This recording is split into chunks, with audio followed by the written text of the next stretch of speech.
वो लंबी तस्बीह से मारना, वो लंबी तस्बीह से मारना, वो गुस्से में आकर खबीस कहना, हमें बहुत याद आएंगे, हमें बहुत याद आएंगे। नसीराबाद के नवाही इलाके कोट मैंगल के गवर्नमेंट बॉयज़ हाई स्कूल में 10वीं जमात के तलबा के एजाज़ में अलविदाई तकरीब हुई, जिसमें मेहमान खुसूसी साबिक सूबाई वज़ीर मीर अब्दुल गफ़्फ़ार लहरी थे।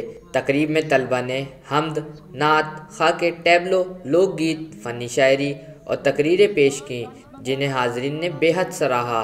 तकरीब से मेहमान खुसूसी मीर अब्दुल गफ़्फ़ार लहरी ने खिताब करते हुए कहा कि मौजूदा हुकूमत तालीमी बेहतरी के लिए और तलबा और तालबात, असातिज़ा और स्कूलों को दरपेश मसाइल के हल के लिए तमाम वसाइल बरोए कार ला रही है। मीर अब्दुल गफ़्फ़ार लहरी ने स्कूल के लिए 3 नए क्लासरूम बनाने का भी ऐलान किया। तकरीब में महकमा तालीम के अफसरान, स्कूल असातिज़ा समेत दीगर मुअज़्ज़िज़ीन और वालिदैन ने शिरकत की।